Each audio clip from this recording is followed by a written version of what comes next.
Quero compartilhar vários textos com vocês hoje. Eu peço perdão por isso. Mas eu quero falar hoje sobre qual tipo de seguidores nós somos. E eu vou pegar 4 tipos de seguidores. E vamos analisar cada história de uma maneira muito simples, mas eu acredito que muito eficaz também. Então nós vamos ler 4 textos. 2 está no livro de Mateus e 2 está no livro de João. O primeiro está em Mateus 26, 58. Por ser domingo de Páscoa, eu vou querer falar também sobre isso, e domingo que vem eu falo novamente sobre um outro texto. Mateus 26, 58, que diz assim: E Pedro o seguiu de longe até o pátio do sumo sacerdote. Entrou e sentou-se com os guardas para ver o que aconteceria. Agora você vai lá para Mateus 27, 5.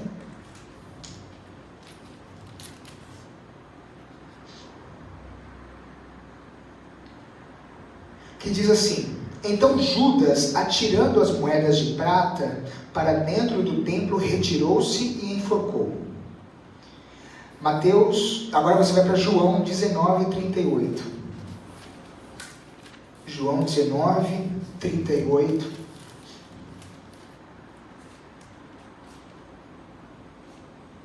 Que diz assim: Depois disso, José de Arimateia pediu a Pilatos o corpo de Jesus. José era discípulo de Jesus, mas o era secretamente, porque tinha medo dos judeus. Com a permissão de Pilatos, veio e levou embora o corpo. Agora você vai para João 13, 25. Está escrito assim: Então aquele discípulo, reclinando-se sobre o peito de Jesus, perguntou: Senhor, quem é? E eu vou falar sobre 4 tipos de seguidores. Essa mensagem surgiu porque eu escutei no meu espírito Deus fazendo uma pergunta para mim: Mateus, que tipo de seguidor você é? Filho, que tipo de seguidor você é? E nós temos o costume sempre de fazer uma análise do outro. Nós sempre analisamos a vida do outro para ver que tipo de seguidor, ou tipo de crente, tipo de cristão que a outra pessoa acaba sendo. E eu acredito piamente que esses últimos dias, esses últimos tempos, nós temos que olhar para nós mesmos e ver que tipo de seguidores nós somos, porque afinal a vida do outro não importa muito quando a nossa está meio bagunçada. Então, que tipo de seguidor nós somos? Que tipo de seguidor você é? E fazer uma autoanálise para você descobrir qual tipo de seguidor você é crucial nos dias de hoje. Se o padrão é Cristo, se nós temos Cristo como nosso padrão, e eu acredito que todos nós temos Ele como padrão, tudo que não é compatível a Cristo está errado. Então, se a minha vida não se parece com a de Cristo, eu estou sendo um seguidor diferente, eu estou sendo um seguidor que não está glorificando a Deus. E ser o seguidor de Cristo é carregar a marca dele a ponto dos outros em volta olharem para nós e perceber que nós de fato somos seguidores de Cristo. Se você ontem foi mais fervoroso do que hoje, então você está longe de ser um seguidor de Cristo. O que é necessário fazer é regressar. A gente acha que regressar às vezes é uma vergonha. Não, regressar muitas vezes é necessário. Porque se eu hoje estou mais distante de Deus, mais frio de Deus, eu preciso retornar a fazer as coisas que eu fazia. Eu vi esses dias um ministro de louvor, que ele foi indagado e perguntaram para ele assim: como que é o tipo de louvor, de adoração na igreja a qual você ministra, a qual você faz parte? Ele disse assim: é uma adoração desesperada.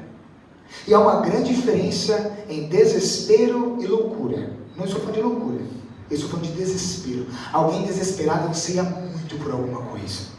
Alguém desesperado anseia muito por Deus. É uma adoração desesperada a ponto de as pessoas se entregarem de fato para aquele louvor, para aquelas palavras de adoração com a vida que está dizendo a Cristo o quanto que Ele é santo, o quanto Ele é louvável, o quanto Ele é poderoso. E qual foi a última vez que nós entregamos uma adoração desesperada? Qual foi a última vez que a nossa oração foi desesperada?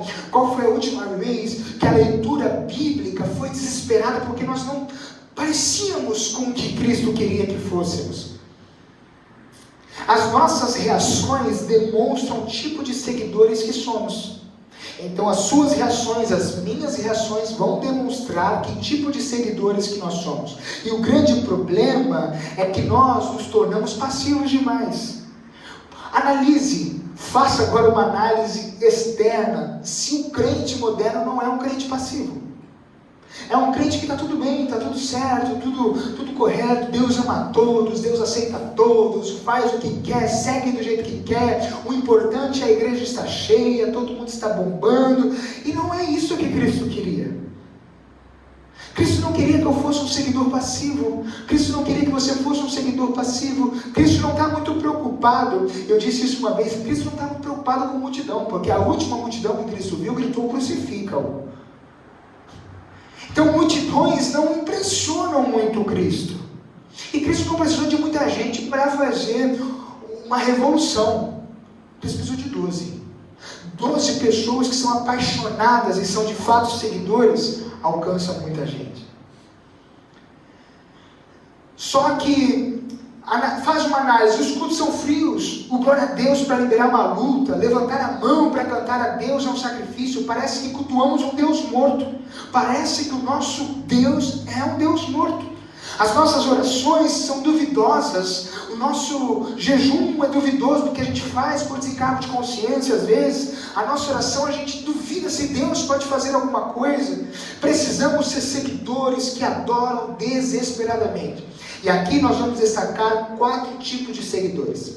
O primeiro, está lá em Mateus 26:58, é o seguidor à distância. Se você ler a história, você vai ver que Pedro disse para Cristo: eu vou contigo até a morte. Em outras palavras, ele está dizendo: eu mato e morro por você. E o texto que nós lemos está escrito: e Pedro seguia de longe. O homem que disse que iria com Cristo até a morte, o homem que estava com Cristo no caminho da crucificação, ele foi ao Getsemane orar, dormiu nesse percurso todo, não intercedeu da maneira que tinha que interceder, cochilou no meio da batalha, e ainda assim foge, ainda assim o nega, e ainda assim o segue de longe.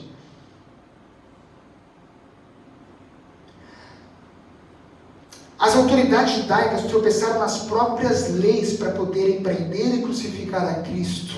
E Pedro senta lá no meio do povo, do sinédrio, para ver o julgamento de longe, fingindo que não o conhecia, fingindo que não estava muito preocupado com as coisas. Era um seguidor que no começo era pau para toda a obra, mas quando Jesus estava na corte dos judeus, contendo 71 membros, em silêncio, calado, sendo humilhado, cuspido, envergonhado, Pedro não fez absolutamente nada. Pedro estava olhando de longe. Para analisar o quão vergonhoso deveria ter sido para Pedro. Porque se a gente vê alguém que nós amamos ou dizemos que amamos sofrendo alguma humilhação, a gente compra briga, a gente vai para cima, a gente não quer saber de nada. E ele teve a coragem de ver as pessoas cuspindo no rosto de Jesus, dando tapas na cara de Jesus, dizendo: tu és mesmo filho de Deus, salva-te mesmo, faz alguma coisa. E Pedro olhava de longe, Pedro ficava com os olhos fixos de longe. Quantas vezes nós parecemos esse seguidor? Batemos no peito e dizemos: nós vamos lutar pelo Evangelho, nós vamos morrer por ele, Deus, eu vou orar mais, eu vou fazer qualquer coisa a mais, para que teu nome seja glorificado. Mas quando o calo aperta, eu o sigo de longe. Só que quando nós não percebemos e não fazemos essa autoanálise, a gente não percebe que está longe, a gente não percebe que o galo está para cantar, a gente não percebe que nós estamos abandonando o nosso amigo, que nós não estamos amando da maneira que deveria amar, nós não percebemos que estamos longe de quem deveríamos estar perto. Nós somos os seguidores que levantamos as bandeiras, falamos na frente do povo, mas quando é preciso, somos os primeiros a pular fora. Quantos espectadores temos aqui hoje? Pedro era um espectador. Pedro estava olhando, sem se importar, sem absolutamente nada, sem querer comprar a briga. Às vezes a gente não compra a briga porque nós somos espectadores. Quantos seguidores de Jesus querem ver o que vai acontecer? Eu quero ver o que vai acontecer. Será que ele vai morrer mesmo? Será que ele vai ser espancado? Será que tudo que ele falou vai acontecer mesmo? Não é possível. Então eu vou olhar de longe mesmo, porque eu não posso me comprometer. Jesus pode contar conosco. Jesus pode contar comigo, pode contar com você, ou nós vamos continuar sendo na nossa caminhada meros espectadores.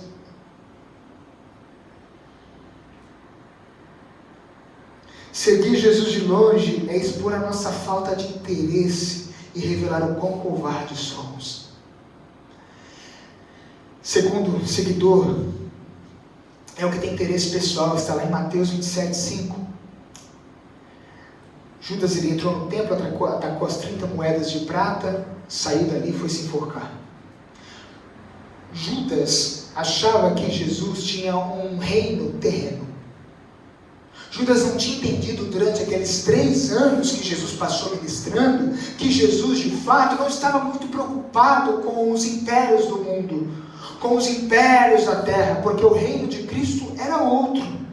Cristo não era um rei de um lugar, Cristo é o rei dos reis. E Judas olhou para Cristo, viu a revolução que ele estava fazendo, os seguidores que ele estava tendo. Eu sou tesoureiro desse homem, certamente ele vai tirar o império romano do lugar. Os judeus vão tomar o lugar que é devido, os romanos não vão mais ordenar nada, não vamos ser mais escravos, mais nada. Ele vai dominar tudo, e eu estarei lá com ele. Eu serei o braço direito dele. Então ele falou, eu vou te seguir porque eu tenho uma ambição pessoal. Eu vou seguir Jesus porque eu tenho interesse pessoal. A minha missão, o propósito de Jesus, não importa se eu entendi. O que importa é que ele tem algo para me oferecer. Eu o sigo porque ele trará uma promoção para nós. Quantos seguidores de Cristo são assim, por mero interesse? Eu sigo porque ele pode fazer alguma coisa, eu sigo porque ele pode me dar algo. Só que Judas ficou frustrado quando ele ficou frustrado com Jesus quando ele criou um Jesus diferente na mente dele. E quando eu crio um Jesus diferente da minha mente do que do Evangelho, eu me frustro. Eu entro em parafuso, eu entro em crise. Por isso tem muita gente desapontada com Cristo. Mas com que Cristo que ela está desapontada? Com Cristo do Evangelho ou com Cristo que ela criou na cabeça? Que ela faz as cacas e ele vem e resolve. Que ela não se cuida e ele vem e resolve as coisas. Ou com Cristo que diz, o meu reino não é aqui. O meu reino é em outro lugar. Eu não vim para ganhar, eu vim para perder. Eu vim para ser servo. Que reino que é esse? Que rei que é esse que quer ser servo do outro? Qual rei que faz isso? É só o nosso Cristo. Como que eu vou me frustrar com esse Cristo que diz, no mundo a gente vai ter aflições, mas tem de bom ânimo, gente. Eu venci, não precisa ter interesses, eu vou estar lá com vocês. Eu vou socorrê-los quando necessário. Eu vou ajudá-los quando necessário. Você já fez a pergunta se realmente você ama Jesus ou segue para que ele atinja as suas expectativas? E quem de nós nunca colocou uma expectativa errada em Cristo? E se você o segue para atingir a sua expectativa, eu tenho uma notícia para você. Você vai ser frustrado. Porque Jesus não está preocupado em atingir as nossas expectativas. Jesus está preocupado em cumprir a palavra dele. E a palavra dele às vezes vai contra as nossas expectativas. Porque quem segue de verdade Jesus por amor, não quer nada em troca. Só quer ele. É igual aqui, quem é casado aqui? Diga amém. Amém. Mulherada, seu marido é rico? Ou ele é mais lascado do que qualquer outra coisa? É lascado? Ama por quê? Não quer nada em troca. Não é verdade? Não tem nada para me oferecer. É um pé rapado, atrapalhado, dá mais trabalho do que ajeita as coisas. Me desgasta porque eu tenho que cuidar desse bebezão de 70, 80 quilos, porque a mãe não deu um jeito ainda. Aí sobrou para mim esse BO. Eu não quero nada em troca. Eu amo.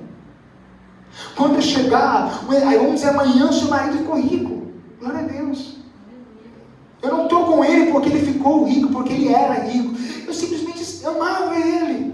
Eu não quero nada em troca. Porque quando a gente ama, não importa se você mora numa mansão, se você morar embaixo da ponte.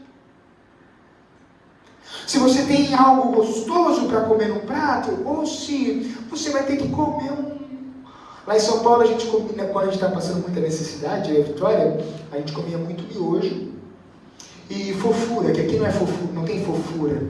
É um salgadinho que é ruim para chuchu. Eu não gosto daquele salgadinho, Deus fez eu comer aquele salgadinho.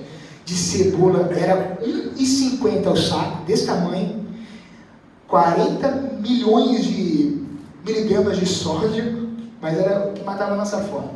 É como aquele salgadinho baratinho, sabe? De isopor que a gente compra e que não mata a fome, coisa nenhuma. Era isso que a gente comia. Não tinha expectativa nenhuma.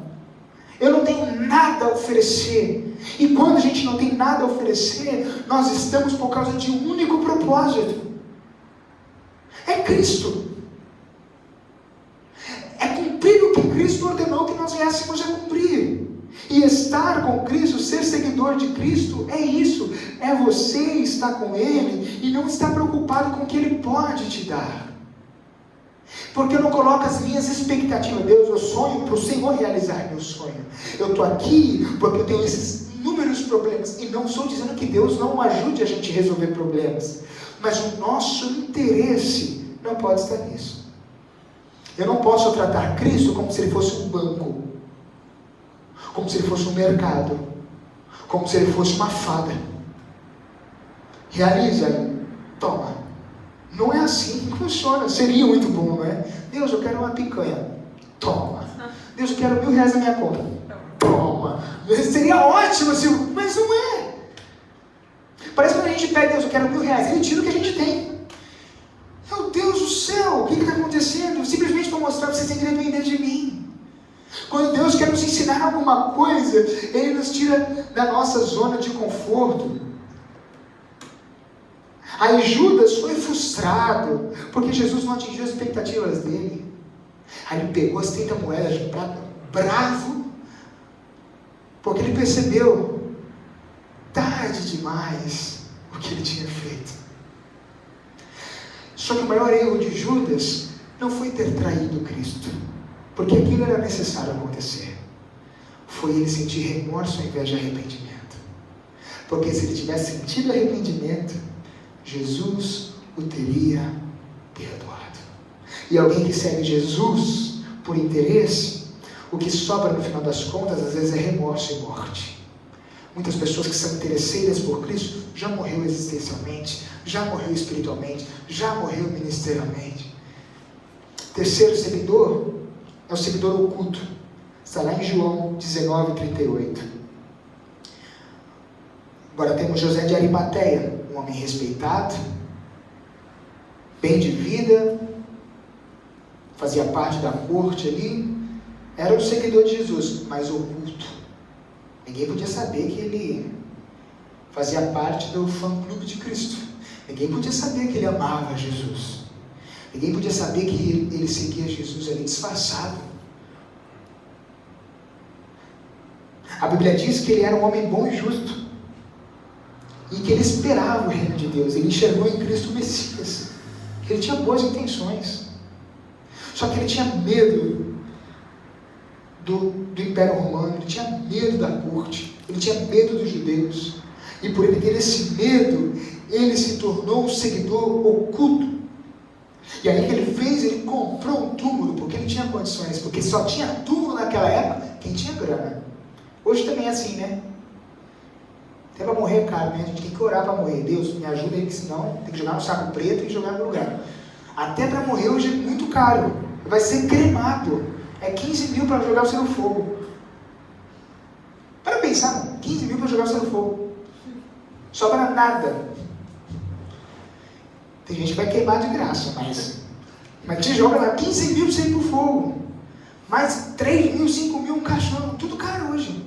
E só tem, e naquela época mais caro ainda. E ele tinha um lugarzinho que ele ia passar, depois que ele morresse, família, alguém, outra pessoa. E ele tinha aquele sepulcro ali, aquele túmulo naquele lugar. Só que quando Jesus morre, ele oferece aquele túmulo para Jesus. Só que ele não era um seguidor de longe, ele também não era um seguidor interesseiro. Só que ninguém podia saber que ele era seguidor. É um seguidor oculto. Tem muita gente que vai na igreja, que bate palma, e que é um seguidor oculto. No trabalho ninguém sabe que é crente. É o crente invisível.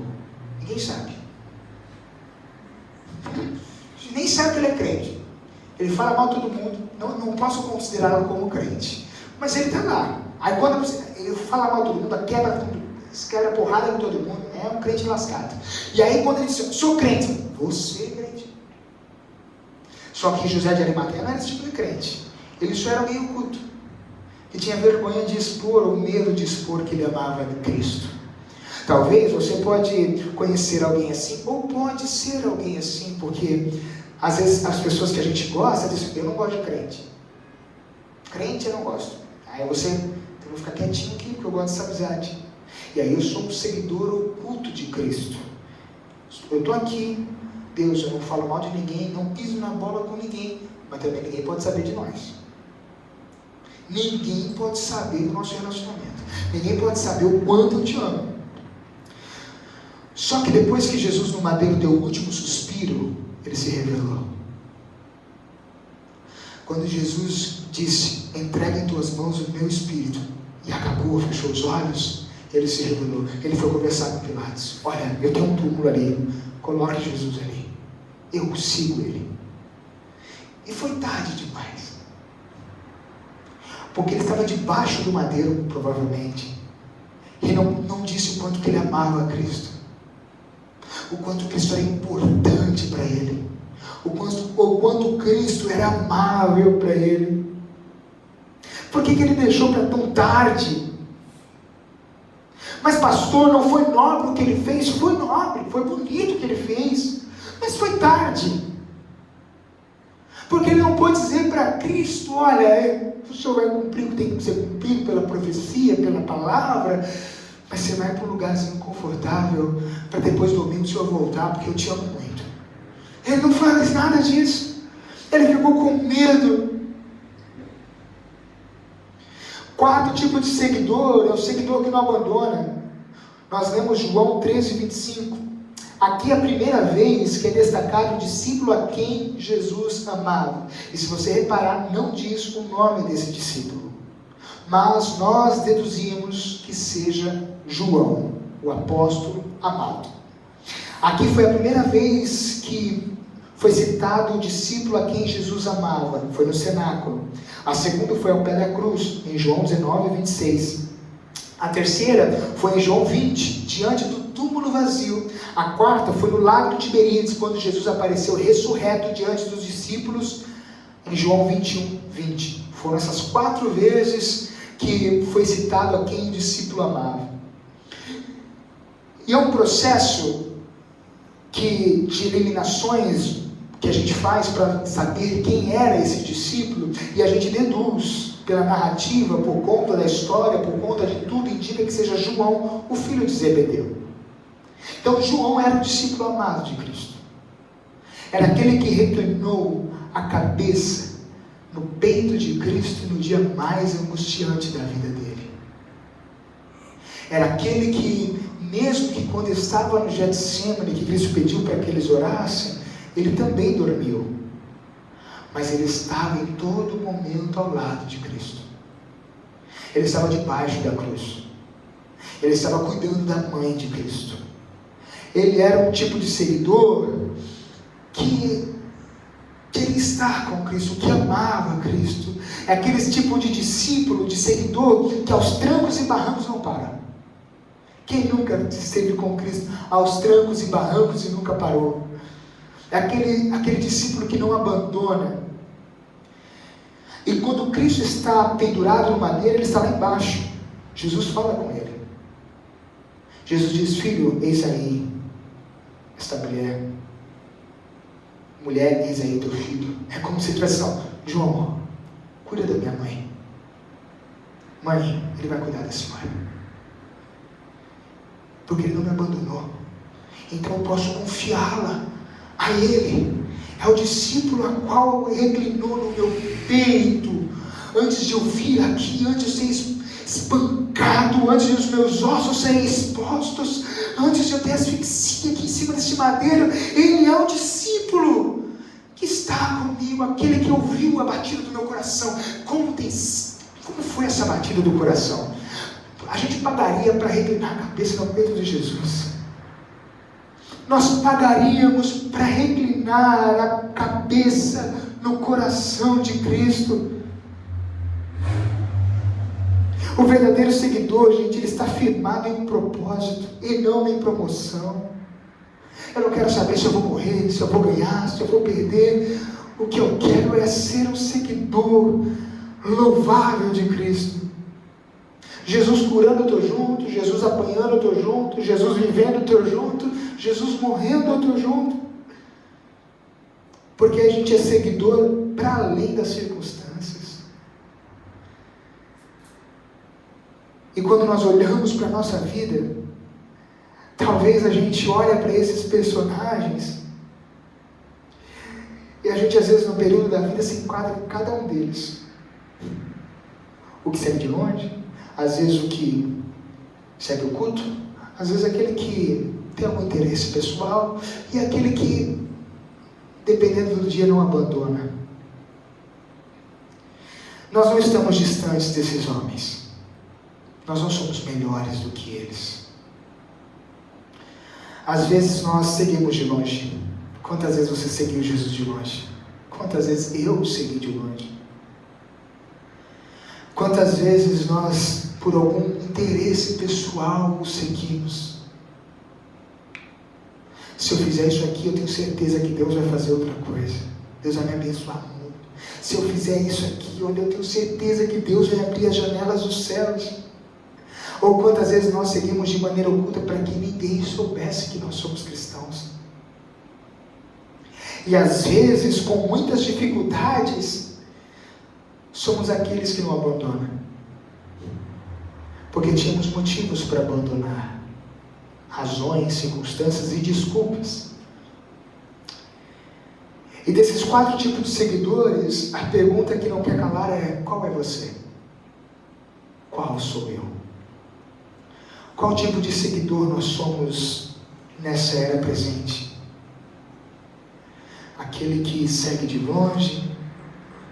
Aquele que é oculto? Ou aquele que reclina a cabeça no peito de Cristo? Eu não sei você,